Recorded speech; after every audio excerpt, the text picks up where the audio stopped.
then I can start introducing the speakers of our next panel. And as I already said, we will have Inte, Gloerich, Julio, Linares, and Valentin Seehausen with us. And I know we still have 5 minutes to get started, but let me take the chance to quickly introduce the speakers who are already with us. And I think that is Inte and Julio, right? Yes. I'll turn on my video. Hello. Yeah, I hear something, but yeah. Hello. Inte. Yes, hello. Good to see you. Good to see you again. So Inte presented last night in the community call across the time zones her amazing work on feminist economics, the feminist finance scene. And it was pretty late last night, so it's good to see you again in the morning. Yes, yeah. It's a really full weekend, but that's amazing. Yeah, it's really full. It just I don't know, it just became full. Because, that's just the way it happened. Mm-hmm. And Julio, really good to see you. Hey, can you hear me? Yeah, we can hear you. Awesome. Good morning. Hi. Good morning, Ella. Good to see you. Hi. Yeah, I was thinking, since we have to end your panel quite on time because Valentin then will have to move on to open his workshop. So I thought, okay, let's just steal some 5 minutes from my own introduction session and just give you a chance of maybe already introducing yourselves. As I said before, I'm really happy that Inte is with us because Inte is really one of the people that helped MoneyLab to grow and to thrive over the years. She has put a lot of work into it, but also created a lot of inspirations. And as we could see last night, her own work is pretty much based on the things that have developed within MoneyLab. So I'm super happy that you're here. That really means a lot. And I also want to welcome Julio. And Julio is not just a speaker, but he's also a good friend. We have been working together quite closely on the Circles project in the past months.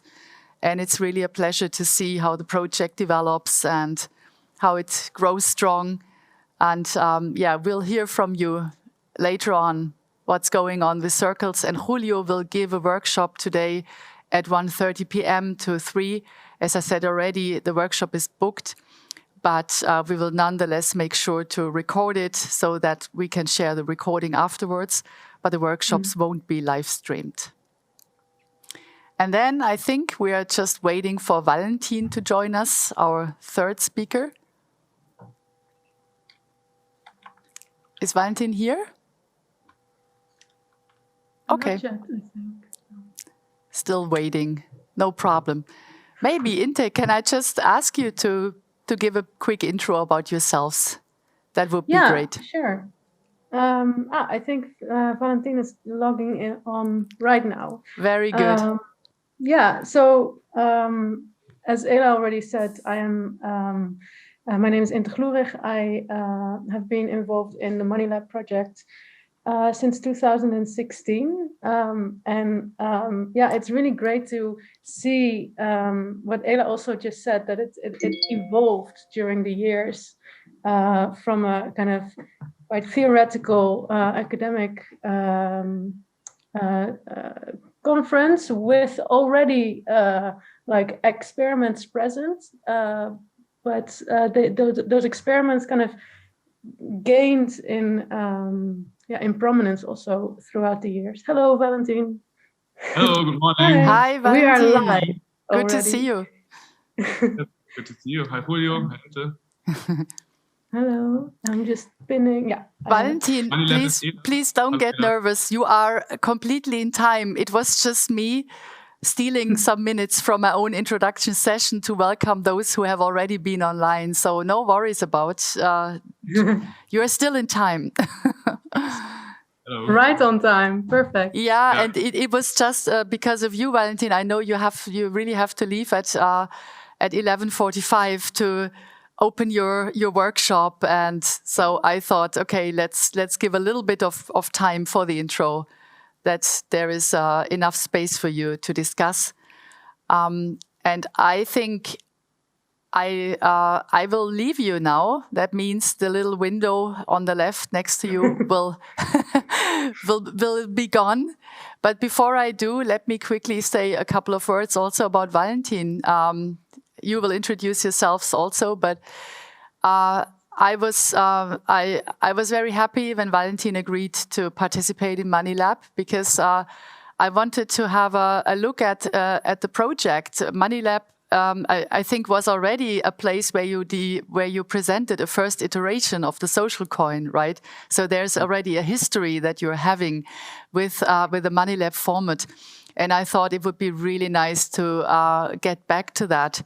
And Valentin is also very generously sharing his, ups and downs and learnings from the project, which I think is an excellent backdrop for really passing on experience and opening a space for discussion around community currencies. So, guys, thank you so much. I'm very happy to have you here. And I wish you a fantastic debate, and see you later. And thanks for having us here, Ella. Thank you very much. So this is the start, the real start of our own session. I wanted to start with kind of a really brief introduction of why we are talking about community currency, social capital, and basic income as the title of this session is. So this is, as a topic, has existed in the history of MoneyLab, from the start, I think. But I love how it's kind of throughout the years. It's kind of there's been new experiments. There's been kind of new technologies added to it and new approaches. And I'm really curious to hear from both of you what are the kind of right now, in this kind of really special year, what is the relevance of community currencies? Because the discussions in the MoneyLab community during the pandemic have also kind of centered on this kind of need for kind of support systems and locality also, and those kind of things. So I think that community currencies and also basic income are definitely two strategies that can help with that. What I really appreciate in both of your approaches to this, I think, is really this commitment to also the community, and there's tech involved, but there's also there's the people and the community, as we heard yesterday also. That's again and again that the kind of the point was raised that even though we can use that tech, we always need to kind of start with the community and never leave the community, right? It's not, we have to keep working with and things have to be built by a community. And this is something that I think would be interesting to discuss with you, but also the kind of bigger kind of economic questions of how do these community currencies, local currencies, kind of bottom-up basic income, how do they exist within bigger economic systems? How do they exist within a national currency system? What do tax offices have to say about what you guys are doing? Those kind of big, but at the same time quite practical issues. So that's the kind of scope of what I want to discuss in this 45 minutes that we have, from the really practical to the kind of socioeconomic ideas. Let's start by first of all, I want to give you both just a few minutes to introduce yourself and the particular ideas that are behind circles and the Ziegen social coin. I guess, Julio, maybe if you want to start.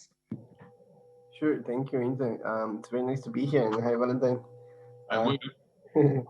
Valentin and me work together a lot on many other things, so it's always good to be be here. So my name is Julio. I'm originally from Guatemala. I'm an economic anthropologist, and also doing work for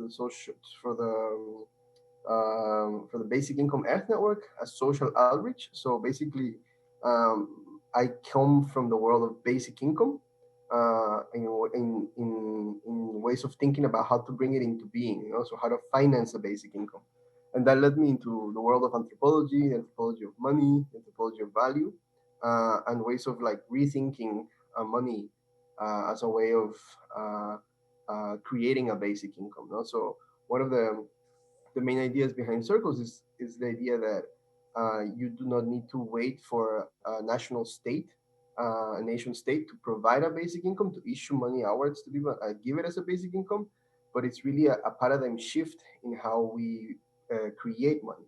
So money is produced from the perspective of people. I'm developing a theory now called the democratic money theory, or DMT, which is basically about that, about how can we create a different money fabric whereby people issue promises to each other and go in and out of debts and obligations with each other, as opposed to with a bank or with a nation state.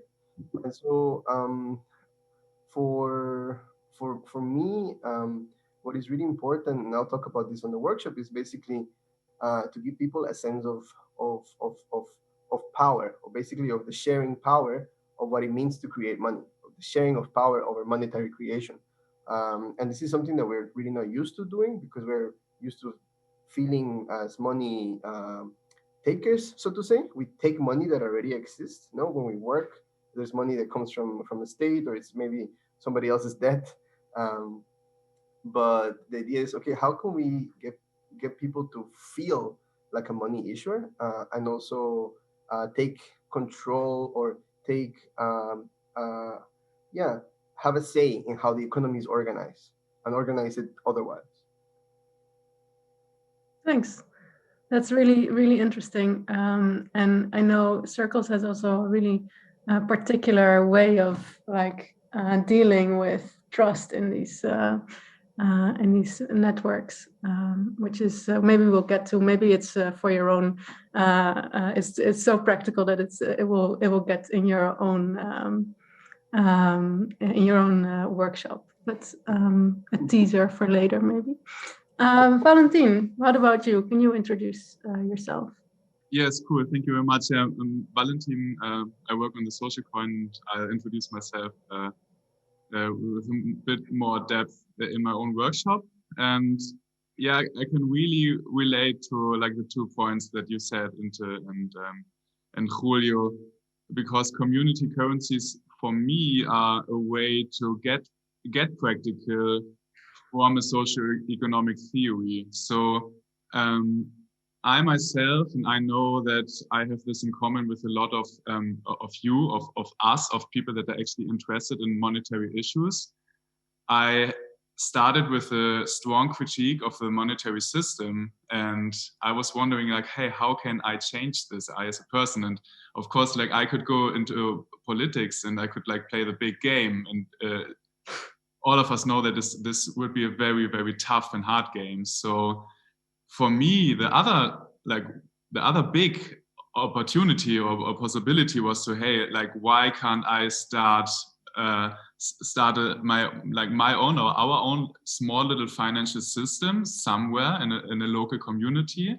And I think this is basically like a big driving factor for community currencies, because it actually allows people, it allows us to dream about a different world, about a financial system that would, from our perspective, it's very subjective, actually serve the people, serve ourselves.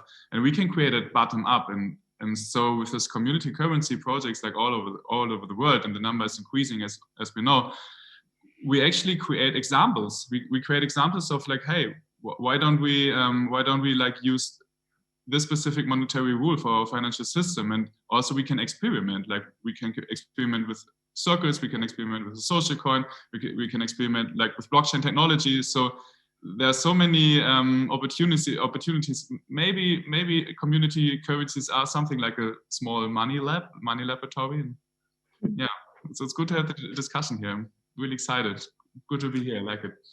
Thanks. Yeah, I mean, this is, I guess, getting also already to how I wanted to start the discussion is often we start from kind of big ideas, and then community currencies are kind of this, as Valentin said, this practical way of making a difference based on those bigger ideas. But then we still, I think it's worth kind of putting on the table some examples of, like, if I live in Siegen or I have the opportunity to join a Circles community, why would I do that? What is the benefit for a person in that community? What can I buy with these tokens? How does that work?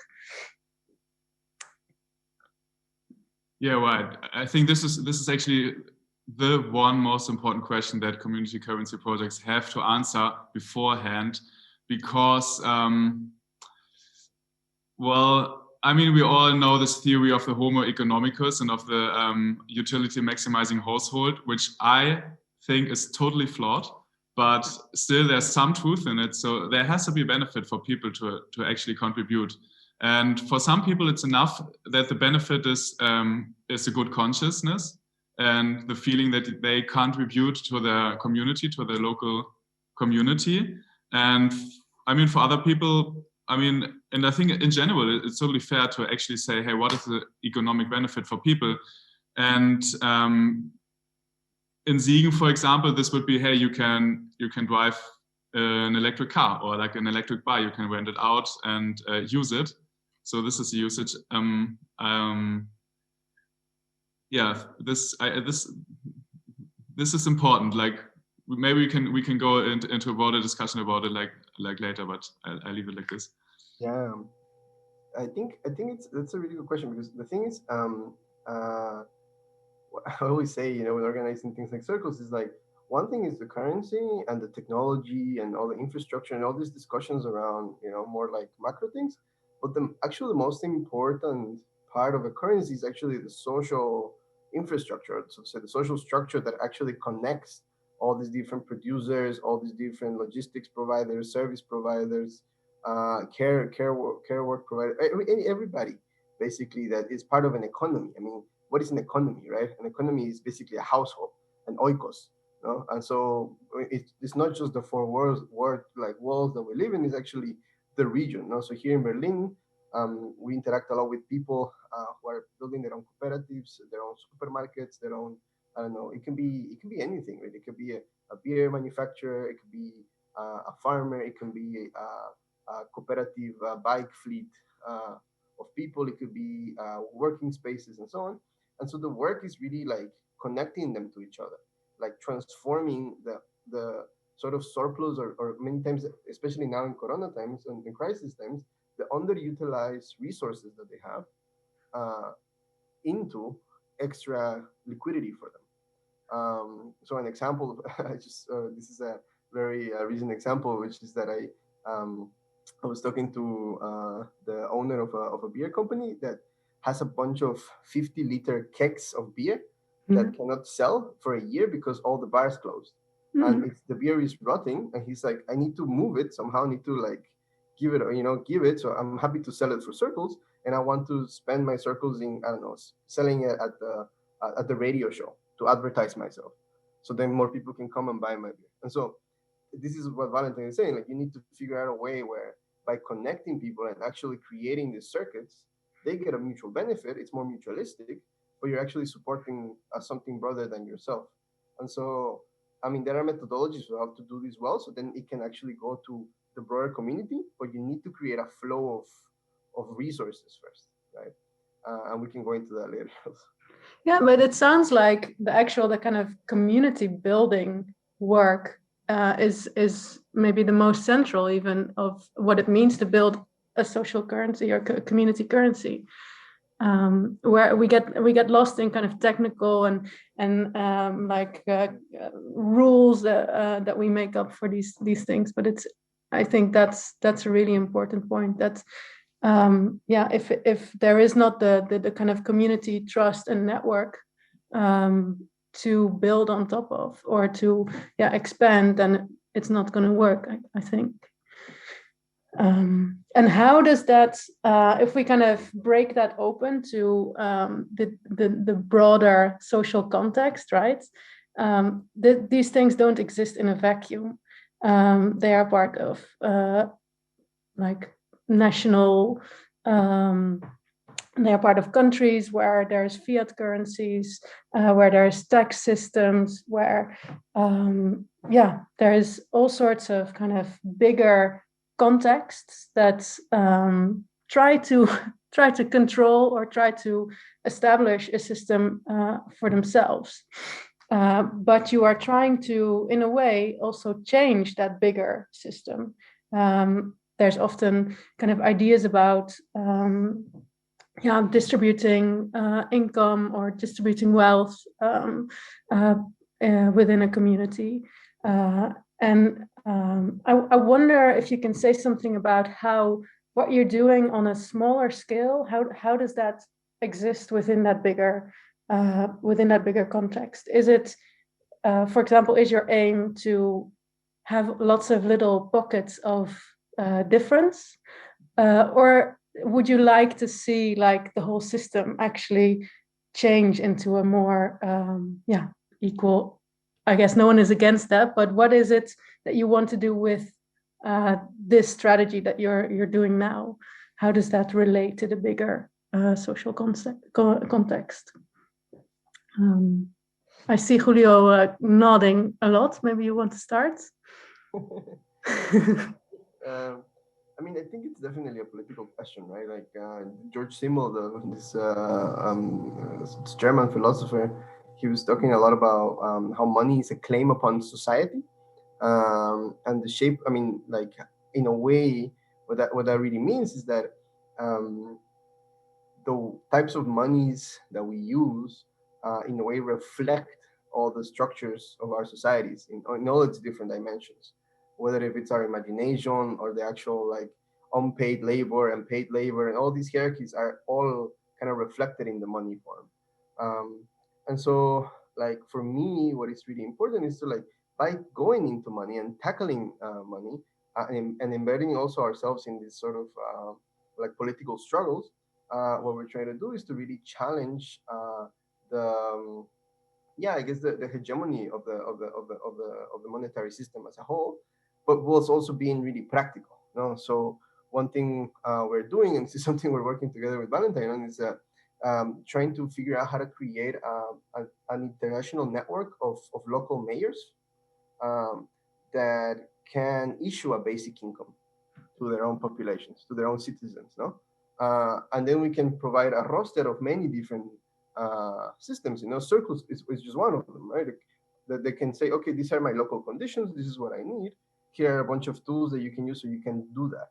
And that can coexist, and that's the political question. It can coexist, it may not coexist with the national systems that exist today.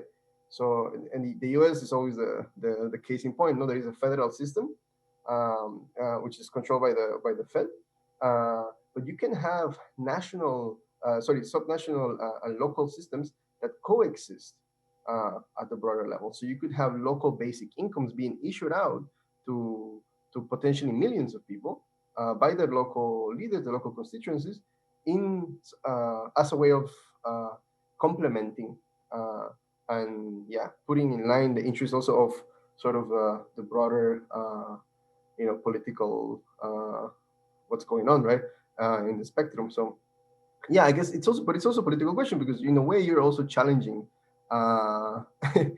you may challenge national sovereignty for some countries, right? So it depends. It depends on the context, it depends on the politics of the place and so on. So it's really like me and myself, this is full disclosure, I'm an anarchist. I don't believe in the nation state and also capitalism. I want to abolish them, but I do also think that it's important to think practically of where we are at the moment and think that these structures will take a long time to fall.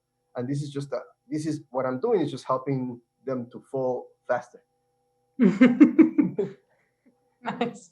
Valentin, maybe you want to say something else. Yeah, I really love the disclosure. Like after 20 minutes, that you call yourself an anarchist. Yeah.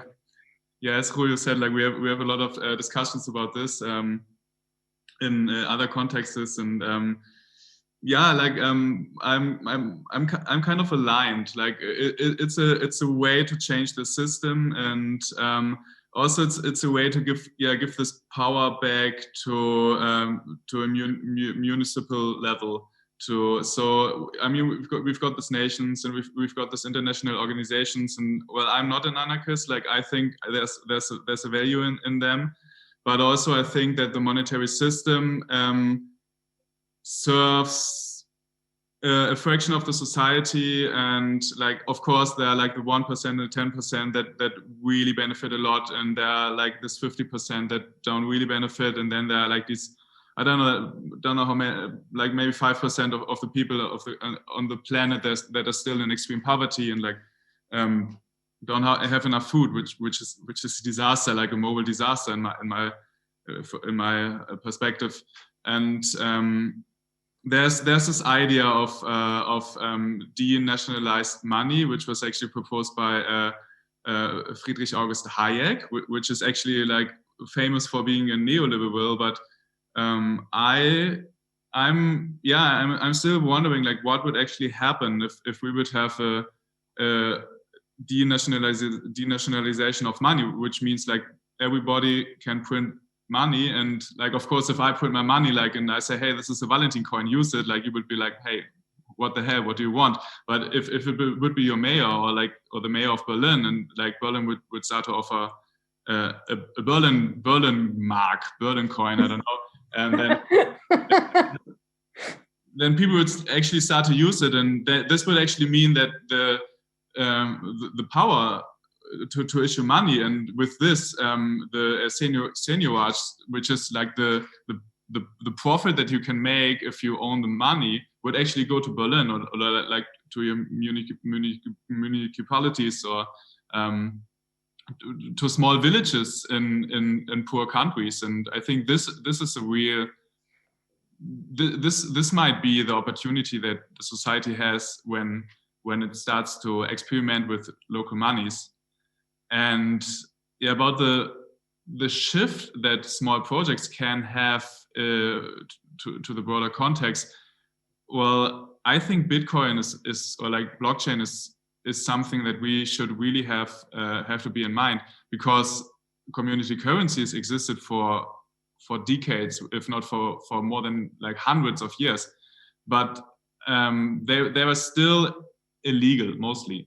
And Bitcoin came, and with the blockchain technology found a way to actually issue money, which is impossible to stop, because like this blockchain is so decentralized, so there's no governmental power that can actually intervene. So what the states are doing right now is they legalize it, they regulate it. They like the states realize, hey, this won't go away. Like we have to actually create rules, like how we can control this, of course, but then on the other hand, it's legal and we can actually use this. And this is why I find, and Inte, you said this, like this year so interesting, because like, or like this time, because there are regulations and the states are actually creating this legal framework for community currencies to actually exist. And I think this is a change, well, that I want to see. Like there I'm a lobbyist for community currencies and local currencies, of course, but this is what I'm here for. But these are the policy changes that I would love to see, in the close future. But the social coin Seehausen doesn't use blockchain, right? So you're kind of creating the space that is opened up for your own purposes, if I understand correctly. Yes, right. I mean, like community currencies use like the technology that was there like all the time. This famous example of Wörgl, I guess all of us know, is like the technology was like we issue paper things and we stamp it.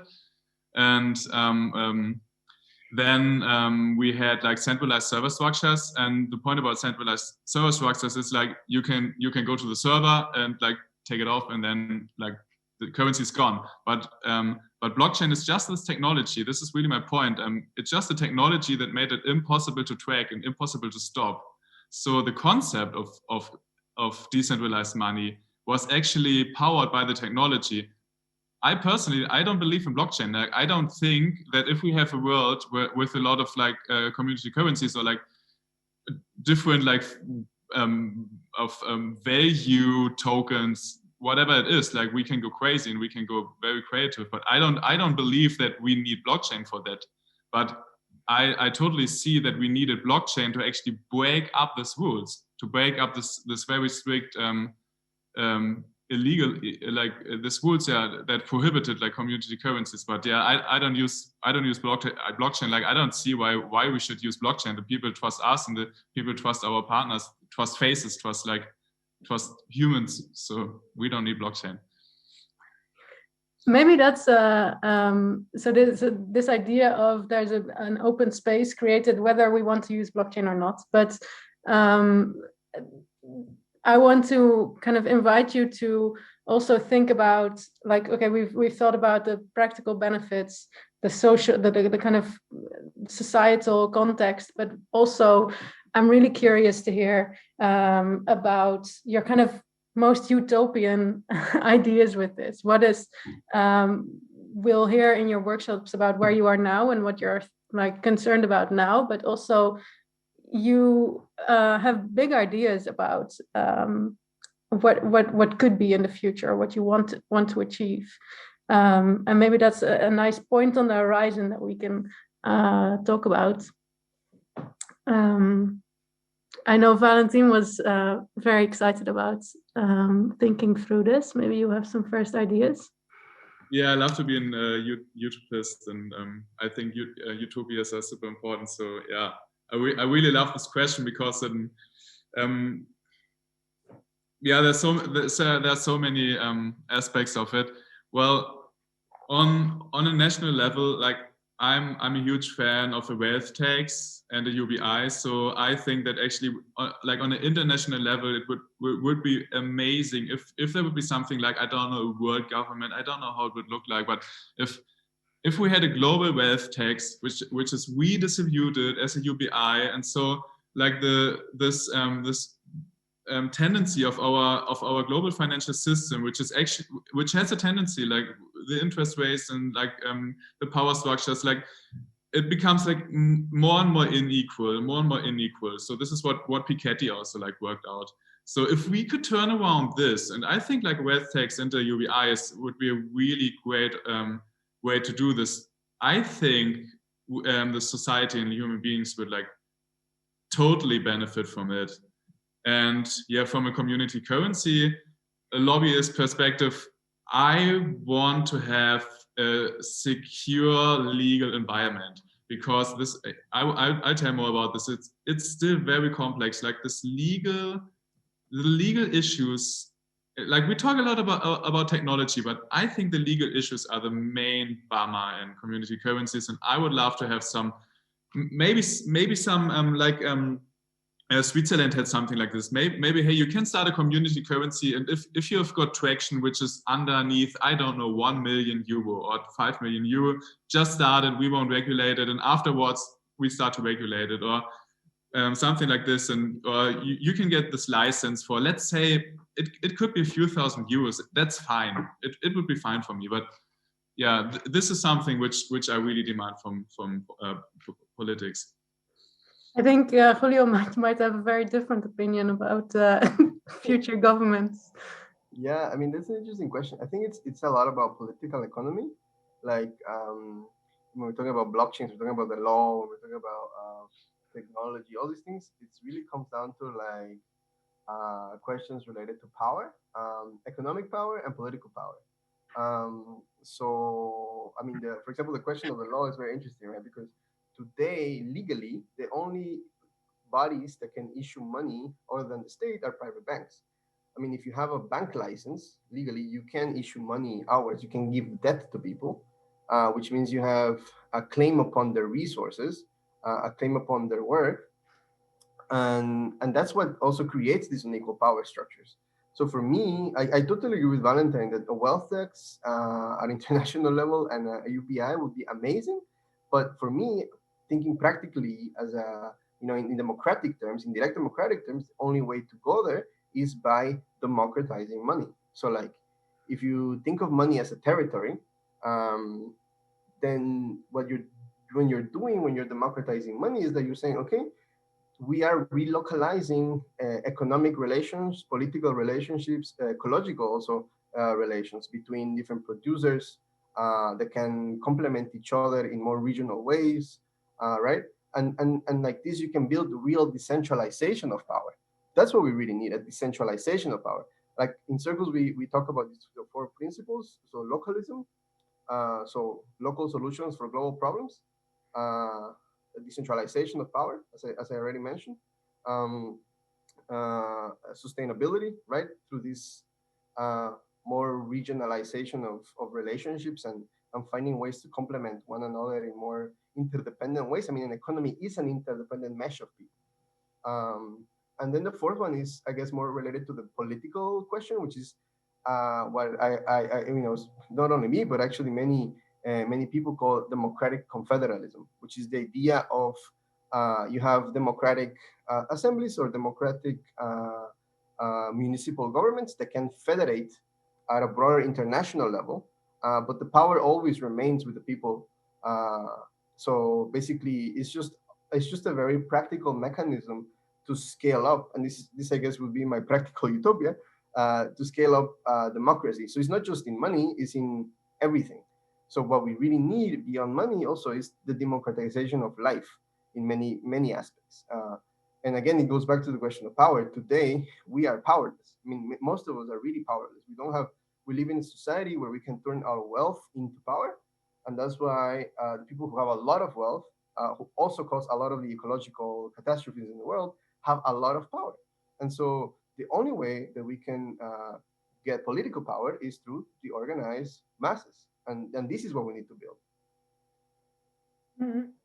I've been reading the chat or trying to while I was also listening to you guys, but I think there's one question that I want to point out and see if you can respond to that. It's about kind of the social reproduction also. How do these community currencies and basic income kind of sit in the social relations and the kind of societies that we want to create? What kind of values? Now I'm adding my own questions to the question, but what kind of values are represented by the tokens that you that function in your systems, and how does that design actually go with the community? What if there are competing or contrasting ideas about what that should be? So maybe back to the practical, how does that process go, and how do you kind of relate to such abstract things of society and kinds of societies you want to facilitate within something so practical and so sometimes really code-based stuff like tokens? I don't know who wants to jump in there. Julio?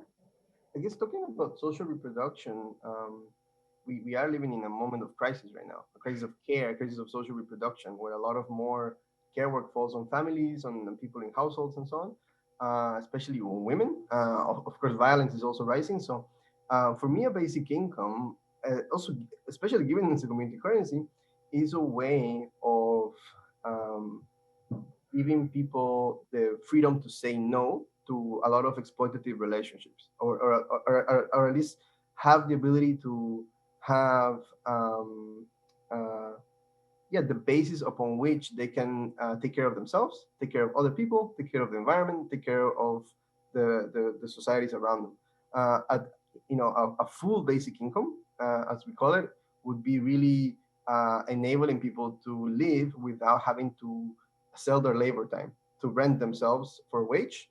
And that is something that we really need. Today, the money system goes from the realm of production to the you hire a worker, and then they go to work, they bring the wage back, and they give it to the household so they can reproduce themselves and buy the stuff that they need. There is no currency for the commons. This is what we need to build: a money commons that allows for the social reproduction to really thrive, so the commons can also grow. And this is at the fundamental contradiction of the system. I'm thinking in like feminist Marxist terms. Is really not and it's taken for granted, I think, many times. Like, if we do not create a system of value where our practices of care, our practices of social reproduction in general can be nourished and expanded, we're only going to be more and more precarious through always depending on all these big infrastructures like Amazon for our distribution systems, like these big food companies and so on. So it's really about creating all these territories that we have to defend, I guess, from our bodies to the land to the promises we make to one another. Mm. And how about the social coin, Valentin? Just thinking about this broad picture that Julio painted in my mind, which is really about like how does society actually work, and like which role does money play. But to narrow it down, like which values, like I was looking for a name for this currency that we have in Siegen, like the social coin, and I think it's a common currency. Like we have this kind of like commons, which are like this electric car, and we're gonna have like 3 in the future, and like this electric bikes, and like the society I work with wants to distribute this commons, like this electric vehicles, to the local population, and we use the currency as a tool to distribute it. Like we are still experimenting. Like first idea was to have volunteering work, give out the coins, and then they could be redeemable to this electric cars. And now we plan to implement this UBI scheme, like this basic income scheme, which would actually mean every human being would have the same right to consume this common resource. So what are the values about commons? It's not property. Like it's the opposite of private property. It's commons, right? Or how would you call this? Like, what values are this? It's a really interesting question. But that idea of money as a commons, I think it deserves some more explanation, and I feel like Julio, maybe you can give it like a few minutes. I think it's a very deep subject, but to help us understand a bit more how that could work with money is a personal ownership usually. Exactly.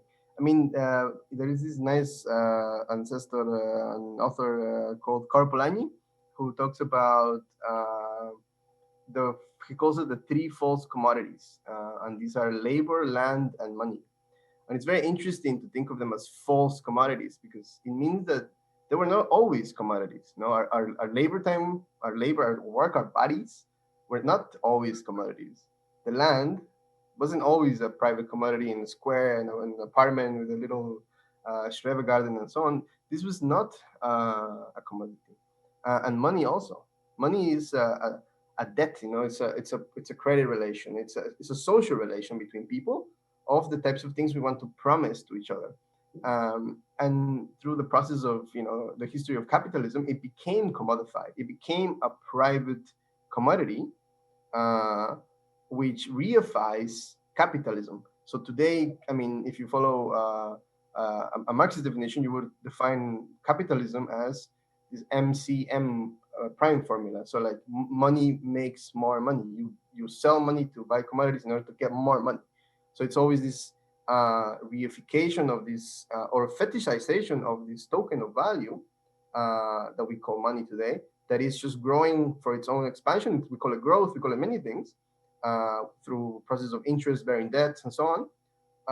And so this is what actually destroys the planet. I mean, it's the growth of this fetish, of this god, at the expense of the commons, at the expense of the land, at the expense of our bodies, at the expense of what's, of planetary boundaries and so on. And so when I talk about the commonification of money, not the commodification, the commonification is basically saying, okay, it's going back to this question of democracy. It's like, okay, how do we create a money where we are all co-owners of it, where there is no private ownership? It's not owned by a private bank. It's not owned by a state. It's actually a common resource that we can issue out and then claim resources and so on for each other, and then decide on what types of resources we want to claim. Today, we don't have this power. Today, we're just stuck. We just have to kind of wait and see what is there that we can actually do. Like, oh, okay, there is a problem with the rent. We have no power to decide over this. And so I think the commodification of money, given as a basic income, is a way of freeing our bodies from wage labor, so decommodifying labor, freeing money as a commodity, and then through this process also decommodifying land eventually. So yeah, it's basically transforming money out of a private commodity into a commons, into a commonly owned resource. And I think this is really, I mean, this for me is the key theoretical point that I've been working on for a long time, to really like provide an alternative to the current like capitalist crisis, because we have to really go to the root. And money has been a problem for the last 5,000 years or more. Ever since like this Sumerian ziggurats, you have all these priests giving out debts, enslaving people into debt bondage, and this, that history, this long durée of history, goes on until the Fed and the military industrial complex. Like the U.S. military is the biggest polluter in the world, and it's funded by the U.S. dollar. And so, if we do not claim the power over monetary creation as a people, we're not going to go to the root of the problem. I see that it's almost time to wrap up, but I want to give you each a kind of moment to share what you're going to do in the workshops. I know that they're booked full, but just in case people are planning to watch the recordings, Valentin, can you tell us what you're going to do? Yeah, it's so amazing that it's booked out. I'm really excited.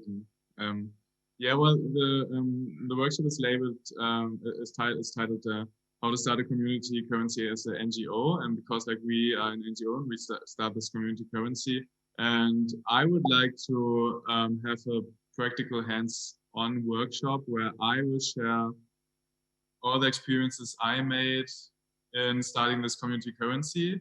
And just a disclaimer, like we still have a way to go. So it's not a like follow this step and you're gonna have a currency, but like it's just like I share my experience, and I really want to have like this discussion about and learn where I think 30 people, like I guess some have practical experience, and I would really like to learn which challenges they face, and then have a discussion about like how could we as a community, and I say like we, and Julio and me, we're also like in the Community Currency Alliance, and so like what could steps be that your project could do, like how can we help ourselves, like this is this discussion I want to have.